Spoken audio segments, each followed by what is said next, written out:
মাসুদ করিম কাণ্ডে ফেঁসে যেতে পারেন কয়েকজন রাজনীতিক। ভুয়া সিআইএ কর্মকর্তা নামে পরিচিত মাসুদ করিম অতি সম্প্রতি ঢাকার উপদেষ্টাপাড়ায় গ্রেপ্তার হয়েছেন। সরকার উৎখাতের নিশানা নিয়ে উপদেষ্টাপাড়ায় ঘোরাঘুরি করছিলেন, সঙ্গে ছিল পুলিশের একজন এসকর্ট। তদন্ত করে দেখা হচ্ছে তিনি কিভাবে এই এসকর্ট জোগাড় করলেন। এই এসকর্ট নাকি একজন পদস্থ পুলিশ কর্মকর্তার নিরাপত্তা কর্মী। জিজ্ঞাসাবাদে মাসুদ অনেক চাঞ্চল্যকর তথ্য দিয়েছেন। আমেরিকার নাগরিক এনায়েত করিম ওরফে মাসুদ করিম অনেকদিন যাবৎ বাংলাদেশের রাজনীতির ঘোলাটে পরিস্থিতিতে বেশ কিছু নেতাকে বিভ্রান্ত করেছেন নানা প্রলোভনে, কখনো ঢাকায় কখনো বিদেশে।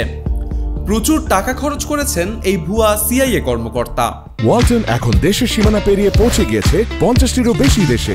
ওয়ালটন, ঘরে ঘরে বিশ্বজুড়ে। অনুসন্ধান বলছে মাসুদ করিম জানিয়েছেন এই টাকা ছিল ঢাকার একটি গোয়েন্দা সংস্থার। হাসিনার জানা মতে গোয়েন্দারা এই কৌশল নিয়েছিলেন। অনেক রাজনীতিক এই ফাঁদে পা দেন কিছু আর্থিক সুবিধার জন্য, গিয়েছেন কাঠমান্ডু, ব্যাংকক এবং সিঙ্গাপুরে। তাদেরকে মাসুদ করিম বলেছেন খুব শিগগিরই সরকারের পতন হতে যাচ্ছে, আপনারাই হবেন সামনের কাতারের যোদ্ধা। এই স্বপ্নে তারা ছিলেন বিভোর। আসলে এটা ছিল স্থানীয় গোয়েন্দা সংস্থার একটি কৌশলের অংশ।